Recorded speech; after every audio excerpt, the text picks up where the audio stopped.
Welcome to the East Angle, a podcast about the East, broadly defined, exploring international relations, politics, and history. When time allows, we will also delve into world events and our shared passion for football.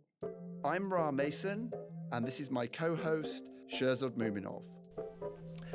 Hello and welcome to another episode of the East Angle. We have interesting guests today. We have a colleague and a student who are both at the UEA with us. And the reason why we invited them, we want to obviously hear about their research and about their experiences, but they have both, I don't think this was planned, but they have both been to Japan recently and they have just come back from Japan, and we would like to ask them some questions about the trips, the experiences. So our first guest is Dr. Georgia Walker-Churchman.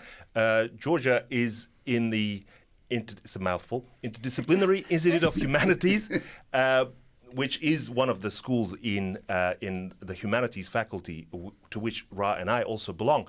But Geo is quintessentially, I would say, her research is interdisciplinary. I think she's in the right school in that respect. She's done some research in literary criticism. She's done research on music, on well-being, and so many other topics. So I give it to Geo now, so maybe for a quick self-introduction. Sure. Hi, everybody. I feel really well introduced, actually. So I think, I'll just say that my background's English literature, but yes, my research is quite interdisciplinary. At the moment, I'm just putting together a book proposal about mood and feeling in 1990s Britain, and I'm looking at the cultural industries and how they're kind of vectors for mood and things. So, yeah. That will be interesting to compare that maybe to some Japanese stuff. Okay. Sure. Yes. So, okay, and we also have with us one of our finest MA students, Mr. Kevin Revell. Kevin, would you like to introduce yourself? Well, I'll just leave it there, shall I? That's absolutely fantastic. Yeah, I'll briefly. I'm at UEA for the second time. I first came here in the 1980s, which was quite a long time ago, and did my first degree. And then I went off and had a career, which was interesting. And then after many years of a career, I decided I didn't want a career anymore, and decided to come back and do a research master's at UEA, which has been more fun than I can describe. It's just been absolutely I remember brilliant. doing a research master's once a long time ago. So, yeah, I'm glad that you're enjoying it, because a research master's is actually quite different from a taught master's. When people say master's, most of the people who do a master's degree will do a taught master's degree. So it's great to have you, Kevin. We might also get onto what that research degree is about, but not yet. Okay, yeah. We'll come back to that as well. Yeah. So, you went to Japan. Tell us all about it. Why did you go first? Why Okay. Japan? So, I never had any intention of going to Japan. And then a really dear friend of mine invited me because her brother lives in Tokyo with his wife and their little girl. And she went to see him a couple of times, and both times after she came back, she was like, you need to go to Japan. This is one of the best experiences I've ever had in my life, and I think in particular you would really like it, particularly kind of just the cultural stuff, and particularly around the food and like the sort of social cultures in Japan as well. She was really like, this is for you. Right. So she invited me and my partner, and we went with her and her partner. And, shout out, they got engaged. Oh, my wow. word. I know. Congratulations. Which I'm not saying was me, but It might have been an important I factor. feel, you know. So, yeah. Yeah, amazing. yeah. Were you also invited out there, Kevin? Well, kind of. Sorry, just before I answer that, Yeah. there's a story about how to get unengaged in Japan. Do you know Oh, about I this? do not, no. Yeah, it's got to be done on a Ferris wheel. Oh, okay. Maybe this is Go for it, go for it. Yeah, something yeah. for another time, but we'll maybe we'll come back to that. No, go on. I- Tell us I- about getting unengaged. In Japan. It is- Can I not endorse doing that? It's where you go, basically. Right.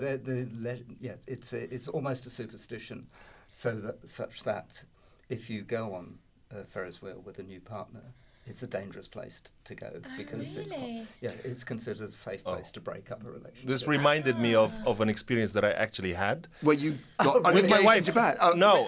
Well, thankfully, more and more frightening. Thankfully, we ended up not unengaging, but it was a testy relationship because my wife has a fear of heights. We were not freshly married at the time. We were in the second or third year of our marriage, but in Osaka, in just near the port, if you know, there's this amusement park, and the Ferris wheel actually stopped when we were at the very top. And I don't know if this was a fault or if this is a usual thing, but it was actually quite a scary and awkward moment. Since then, I haven't really asked her to go on a Ferris wheel with me, which is probably a wise decision. Okay, well... Sorry, but why I went to Japan. Yeah. Sorry. Thank you for remembering. Not that we hijacked your question. I hijacked my own answer, which I apologise for. No, one of my sons is out there, so he got a bit fed up with working in the UK a couple of years ago, and he took a TEFL course, which he wasn't really. He was unsure what to do with it. TEFL, for those of you who don't know, Teachers of English as a Foreign Language? Yes, that's right. Yes. And so he just decided, almost on a whim, I'm going to go out there because it's something completely different and it'll be an adventure. And so the first time we went, which was last year, was really just to check he was okay. Because there's only so much you can get, isn't there, from sort of WhatsApp conversations and so on. Yeah.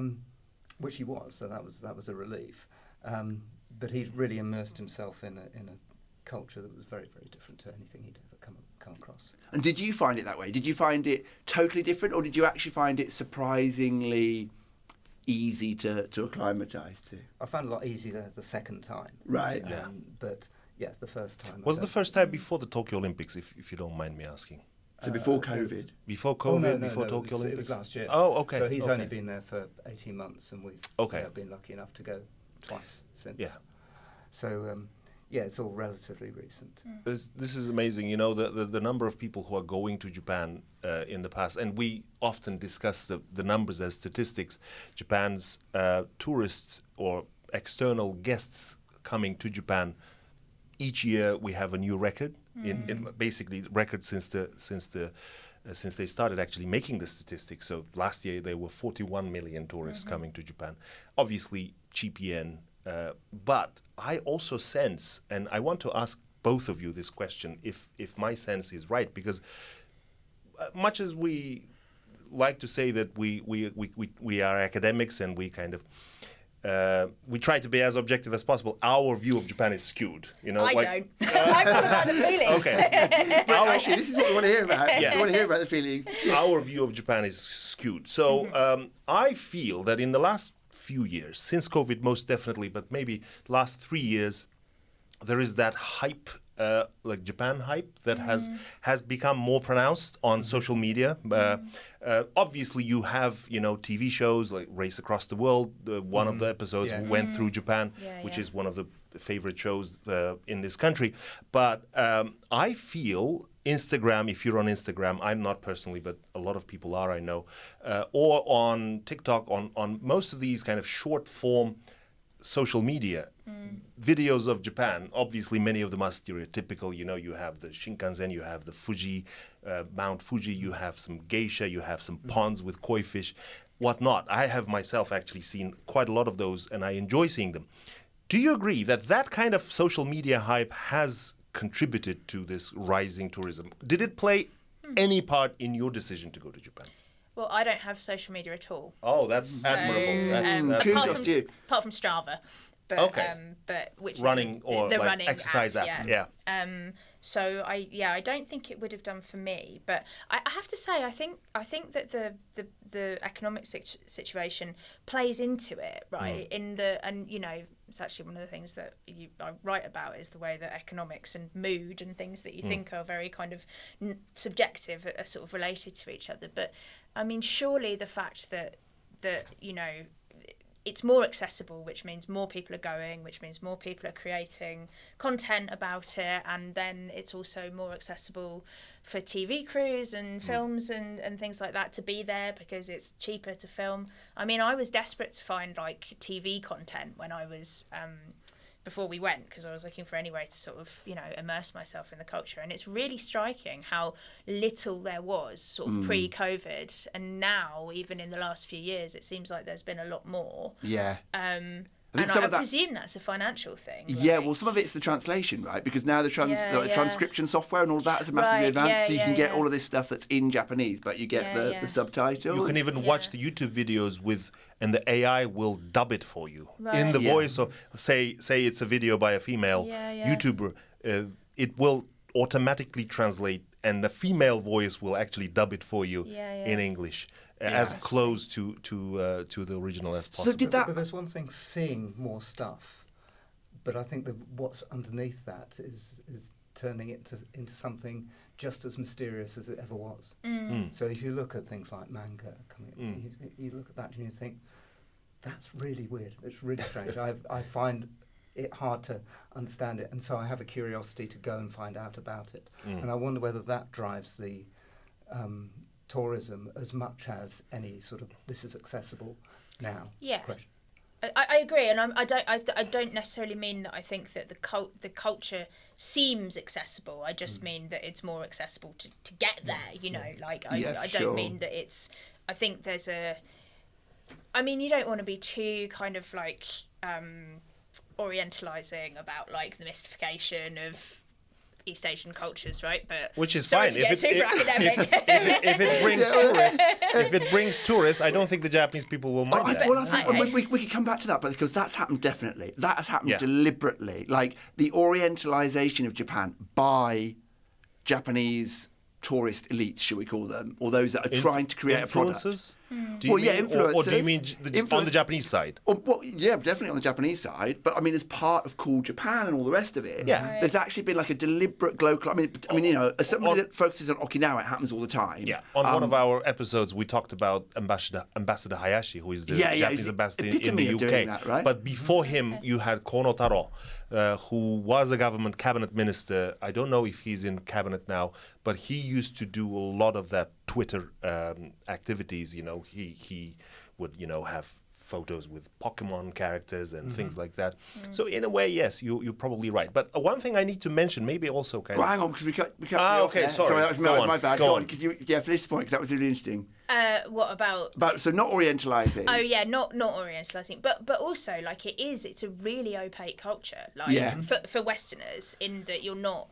You know, it was really disorientating for me to be in a place where, like, I had no idea what the script is. And, like, I tried to learn the alphabet and I got halfway through hiragana. Yeah. Wouldn't have helped much, I'm sorry to say. Because if you're reading street signs, a lot of them will be in kanji. It's kanji, so, you know, that kind of thing, it is really opaque. And I think that's quite appealing, right? That sense that, like, you know, there's this sort of flattening effect that can happen, I think, and, you know, social media kind of makes everywhere very accessible, but makes things all kind of the same. And I think that being, you know, sorry, social media, don't come for me.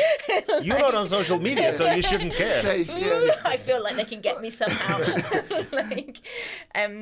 But yeah, I think because it does feel really, there's an opacity to it, I think, which is quite compelling. At the same time, isn't that a little bit unfair on Japan in the sense, yes, it's opaque, but it's an incredibly convenient place to be. Yeah. So, did you feel that? Like, maybe, Kevin, can you tell us about, well, you said that especially on your second trip, you felt more accustomed to the place. Can you talk about some of the things that you see as a tourist? And for us, both of your views are amazingly useful because I'm assuming before your trip, you had never been. Before last year. Yeah, before last year. And I guess knew relatively little about it, right? Oh, yeah. So, does it feel like a place that is easy to navigate, despite the kanji everywhere and people not speaking English? I think these days, yeah. I mean, I think another question is it a place that's easy to live or easy to visit? If you ask me, I would say yes, 100%. Totally. Yeah. I mean, it's. But I'm not a usual case. But you have to navigate your way around certain things, including the language, to get the best out of it. If that's what your ambition is. But in terms of moving around the country, it's astonishingly straightforward and enjoyable in a way that moving around this country simply isn't. Except for trying to buy train tickets at Umeda station in Osaka, which is not. For those that don't know, Umeda. Next time, try Shinjuku Station. Yeah, I Yeah. was gonna say, Umeda is like a I was gonna say poor man's Shinjuku, but Umeda is like the hub of Kansai. So you've just got all these train lines, different train companies. It is a mess unless you know what you're doing. You've got to know the train line and all of that. But then I put myself in the position of if I only spoke Japanese and I went to St Pancras and tried to travel anywhere, I'd probably have twice the problem. Way more problems. Yeah, no, that's absolutely true. And actually, I'm thinking of the experience that we had in Umeda where we finally found the place where we needed to buy Shinkansen tickets, and we had to wait. But the person who served us was so incredibly helpful. Like, we had quite a complex set of like things that we wanted to do.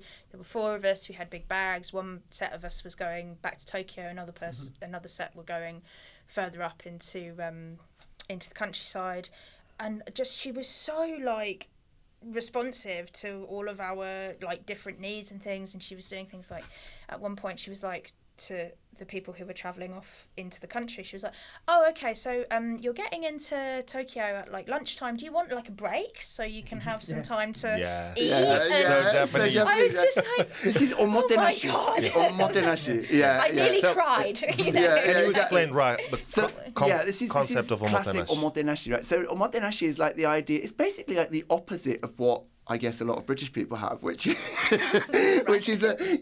get lost, you.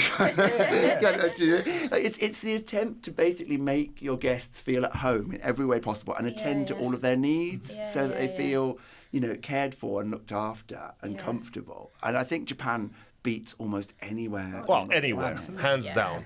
Not just the service people at stations or station people or tourist office people, but you go into any restaurant and the level of service that you get after you live in Japan, or you get used to the level of service in Japan. You go to any other country and the waiters probably will feel rude, even if they're not trying to be rude. And then we'll expect a tip. That's right. In fact, in Japan, you can have people run after you to give you your tip back. Best thing you can do. But in that sense, do either of you? I kind of want to ask both of you this. Did you ever feel that or anything else kind of went too far? Because we have a lot of people on this podcast that obviously come and go from Japan quite a lot, and they're kind of used to it and they take it for granted. But was there anything that you felt was just like maybe irritating, or if not that omotenashi style, something where you just thought this is mad? I think I would have done if I'd felt isolated by it, but I got the sense that the same guy that's bowing to me, which is an odd thing that you kind of get used to and you bow back and that sort of thing, is still bowing to the Japanese speaker that's the next customer and the next customer after that. I think it's just normal behaviour. And sure. Bring it on. It's great, because if you respect it back, it just makes for a very enjoyable time. I think I worried about getting it wrong, and I worried about not reciprocating the politesse kind of thing. So I think the time that was most heightened for me was that we stayed for a night in a ryokan, and there's a lot of. I mean, it's not really ritual, is it? It's not exactly etiquette of a kind. But there's quite a lot of etiquette to it, and also, you're kind of wandering around in yutaka and like. You're kind of not really dressed. It's true. It's true. It's just it's one quite sheet of... exposing, right? Like, I know you're not meant to at all, but like, it did feel like I need to get this right because the stakes are quite high. Yukata is as a cotton summer. And ryokan kimono. is a Japanese hotel. Yeah, this is just for the benefit of the listeners, So they have kind of, you have your like an onsen, like a hot bath or whatever, and then you wander around in your yutaka, which yeah, so that felt quite heightened. I mean, but it was much more. I didn't feel particularly that it was that I wanted to respond correctly, and I wanted to kind of honour the work that they were doing to be so kind. Rather than it being that I felt it was intrusive. I actually didn't feel that, I don't think. I mean, I don't know how Sherza would feel about this, but I definitely feel like the longer you're in Japan, the higher the expectations are that you do respond properly. Yeah. Obviously, the more Japanese you speak, the more you're expected to behave properly. And the more you show, like, it's a sort of self-defeating skill. Right? You're actually better, in a way, being a first-timer to Japan and obviously not speaking Japanese, obviously not understanding what's going on, because then you'll be given, like, a special, not free ride, but you'll be given, like, a... Yeah, but and to compound that, if you do get it wrong, you're never really going to be told, are you? You have to look quite hard for that disapproving look, because that's all. Unless you do something really wrong. Unless you do something shoes really on the tatami. That's usually what. Yes, you're right. I think there is that. I mean, we sometimes use this term. It's not the best of terms, but the gaijin pass. Yeah. So the gaijin, it means a foreigner, but foreigner pass in the sense that foreigners might actually screw up once in a while, but the Japanese person will be kind of understanding. Oh, some of these people might actually, I mean, not even give you the look, they will be like, oh, okay, they're foreigners. Like, what do you expect? Kind of attitude. But Rai is right. If you speak Japanese to people, then actually the attitude also will change a little bit towards you. Not always in a good way, I have to say, I having listened to some of your stories, and fascinating, really, can you say that your expectations and your experiences were very different? So when before you went, what did you expect, and were you pleasantly surprised or unpleasantly surprised? I mean, overall. I think I was expecting to find it a lot more difficult in terms of being able to navigate around, and I think, like you, started off with somebody who, by his own admission, isn't much of a Japanese speaker, but at least he knew how to do things to get about. So that was great. But then, he had to go to work while we enjoyed the rest of our holiday. So we left on our own a little bit. We did find it quite straightforward, and that was really refreshing. Even things like the language. And part of that is because these days, of course, you've got Google Translate and you've got Google Maps and things like that just stop you from being such an obvious twit of a tourist, which is good. But they make you try less hard as well, which is not necessarily good. Other tech companies are available. Yes. Although, actually, they're not. I think I was expecting to find some difficulties with custom, because I've read about... So, as an example, I've read about onsens, and I really wanted to try an onsen. And I was so scared about going into a public onsen and doing something wrong, because they have got all this sort of... all of these rules around them about things you must and mustn't do. Did a couple of times on the first trip and thought, this is great, this is the most amazing experience I've ever had. And this trip, it's just fantastic. I know what to do now. I'm confident.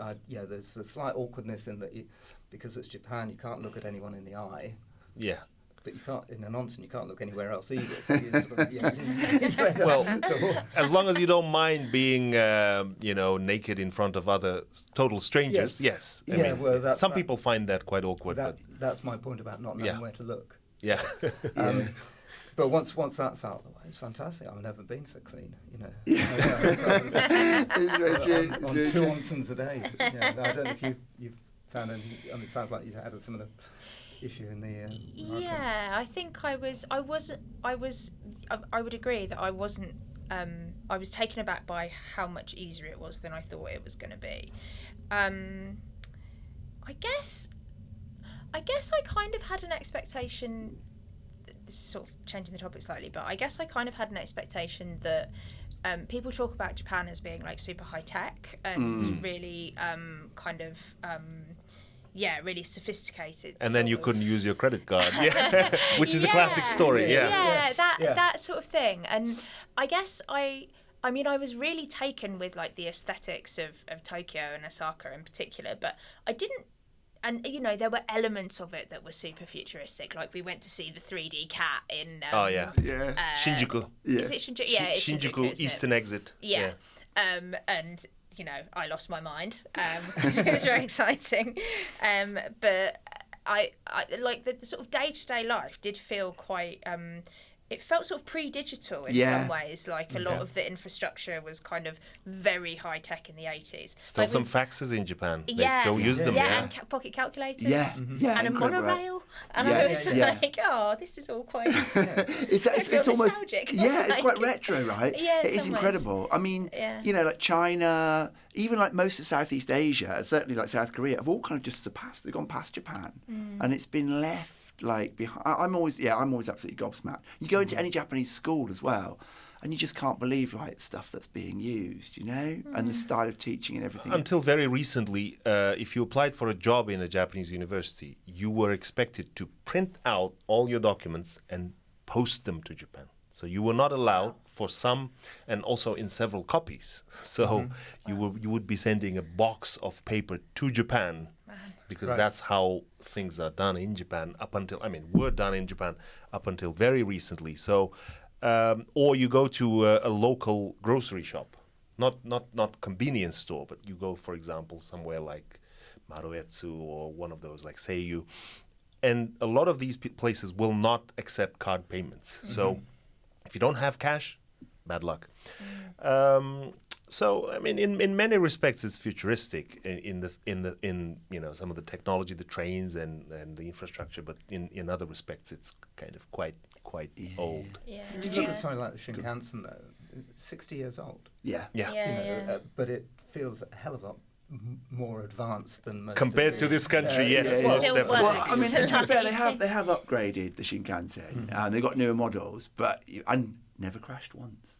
Yes. Wow. Yeah, not once as in. Even That's in the biggest catastrophe of the past maybe half century or even a century since the great Kanto earthquake in 2011, when there was this triple disaster of earthquake, tsunami, and nuclear disaster. Not one of those high-speed trains in the Tohoku area actually derailed. So it's incredible. It's incredible. I mean, when you were there, like, so for example, you could, during the earthquake, you could see all the buildings and the train lines physically shake. And then after a while, it kind of slowed down and it stopped. And we had no idea how bad it actually was because everything was still standing. Were you there? Yeah, I was there. You were there? I was actually in Tohoku. Oh, yeah, God. he was in Sendai. I was actually playing football. As he I was always thinking it was does. like a Mason tackle. Yeah, exactly. I was like, that felt a bit rough, even rougher than usual. Yeah. Wow. Actually, like, speaking of that though, because now it has all been rebuilt.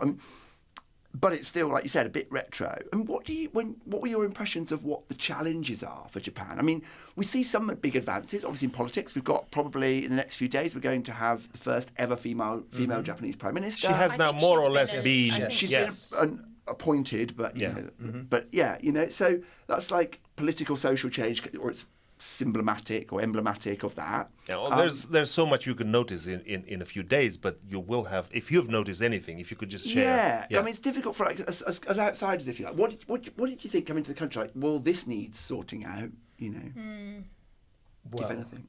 You can be totally honest. To be totally honest, I think there's a way to go on things like gender equality. It is a weird thing to be having this conversation, but less so when you consider that the new leader in Japan is an advocate of Thatcher, because when Thatcher came in, it had exactly the same sort of inequalities. So it doesn't mean anything in those senses. Is kind of my point there, but I think there's some way to go. If you look, and that's not just gender equality. If you look at the approach to immigration that Japan has had, in my view, I don't think it'll ever be a multicultural society and has no intention of becoming one. And as a result of that, the jobs that immigrants are taking on are, not necessarily the ones that the Japanese want to be doing. So that's my sense. I don't know how accurate. To be fair to Japan, just one small remark. Japan's immigration policy is a lot more open than some Western countries. Not because, Japan is so welcoming to immigrants, but I think there's a very stark realization that...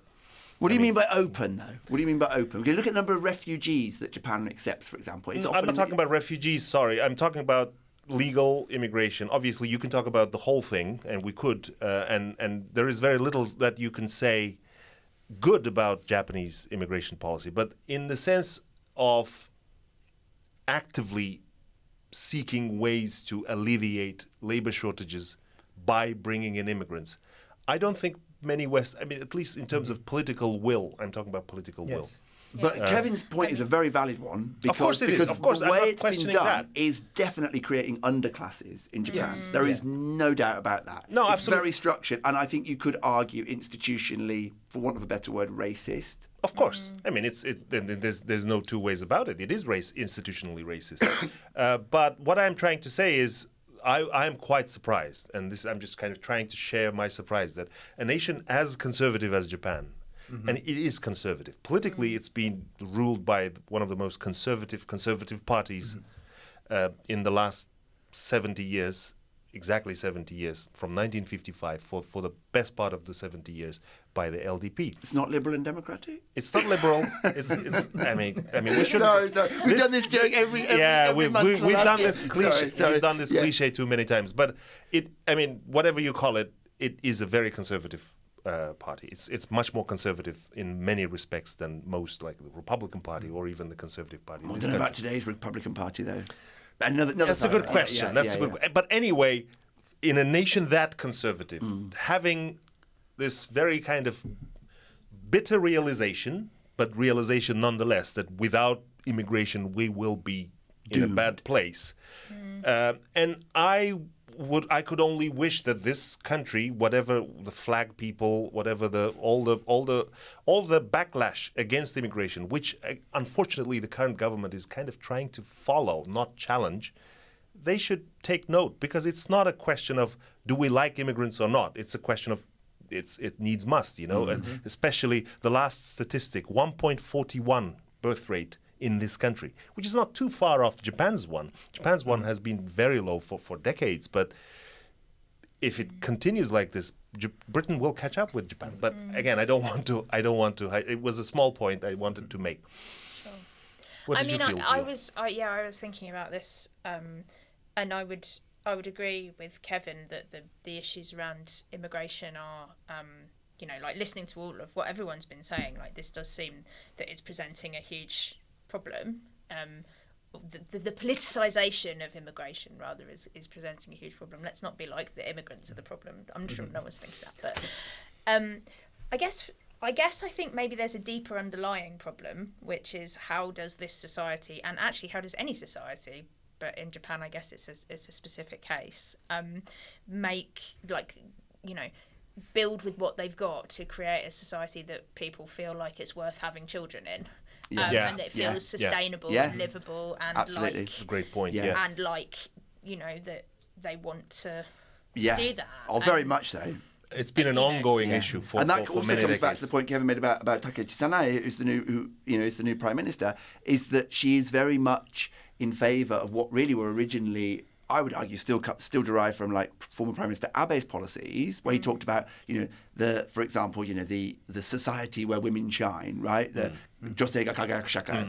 But what's actually being created is an exploitation of female labour, which prevents that kind of environment from taking hold, right? Because you now have it's actually very patriarchal, because you have a double burden placed on female workers who are sort of expected to somehow bring up this birth rate, whereas at the same time are being forced into positions of without the proper kind of benefits and associated advantages in the labour market. That's why I ask myself, how much should we be celebrating? I mean, we should be celebrating first female prime minister in the country's history.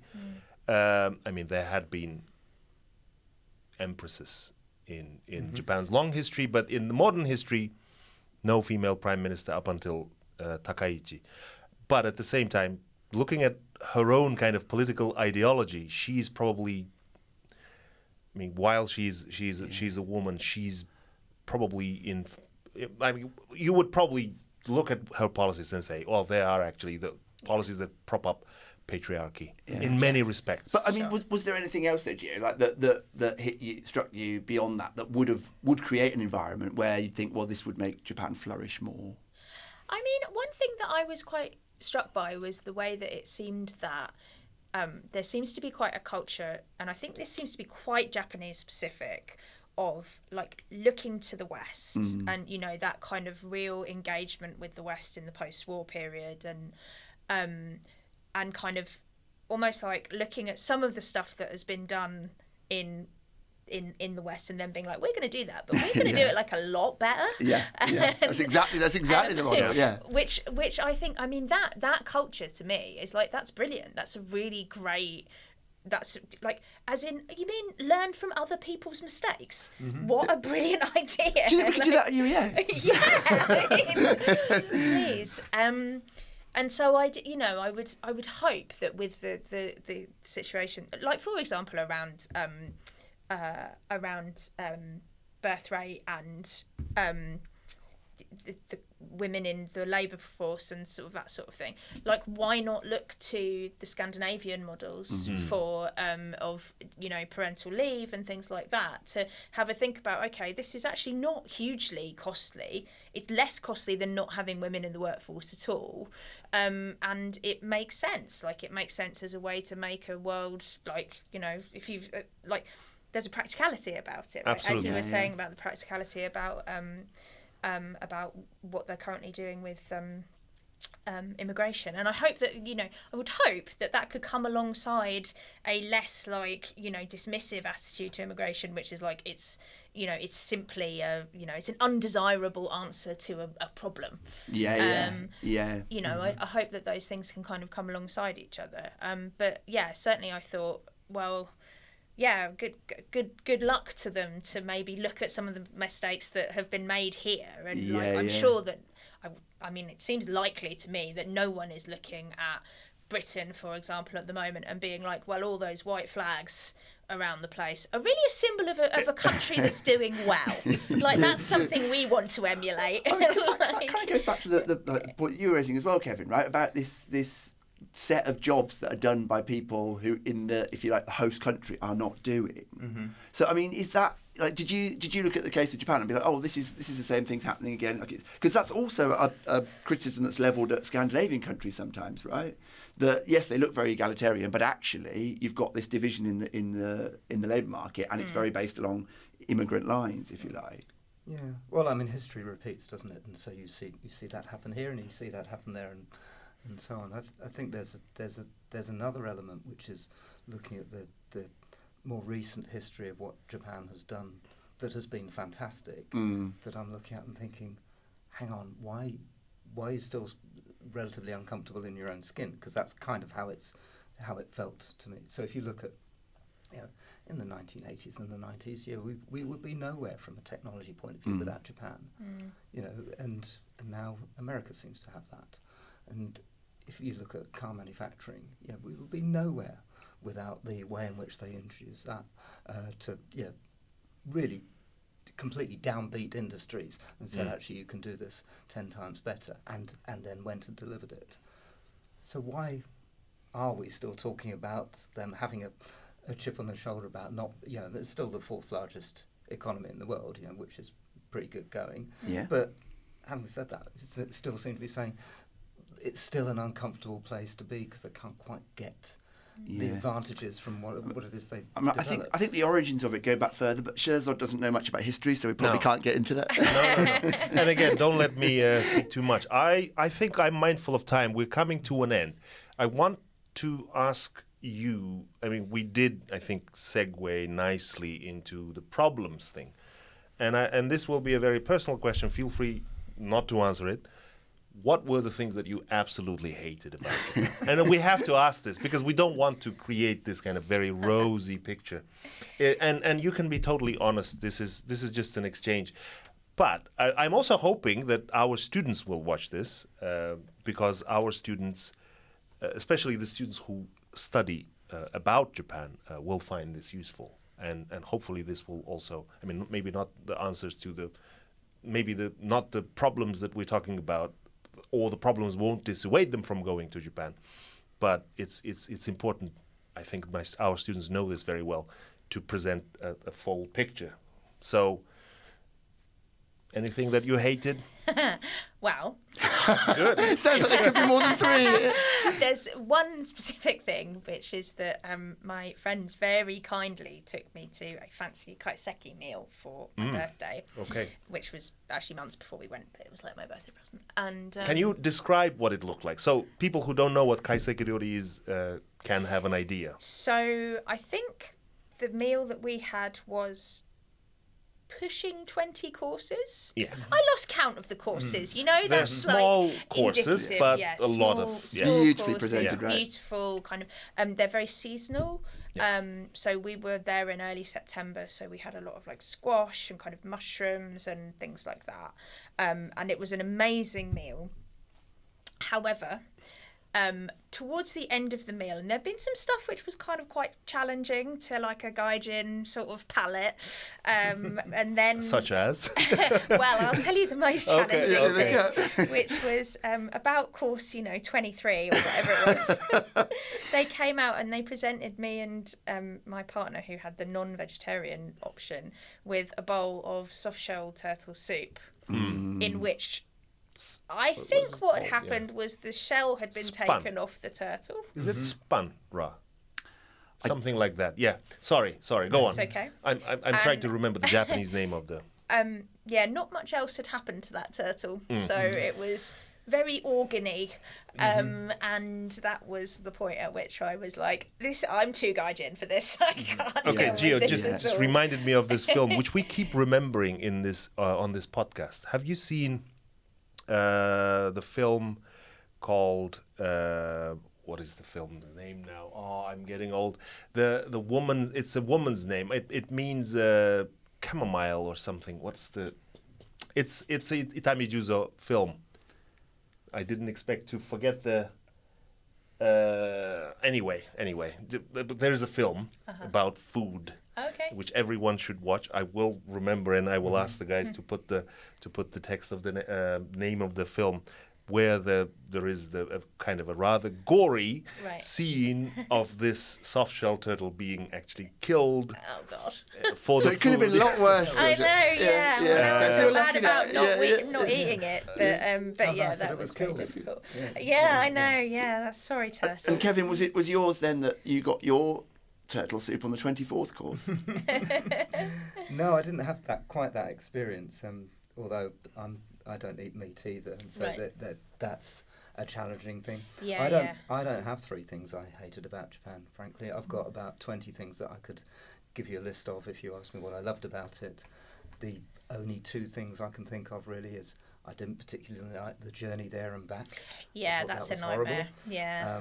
And I guess there's some stuff about the language which is of my own. Yeah, that's my own problem.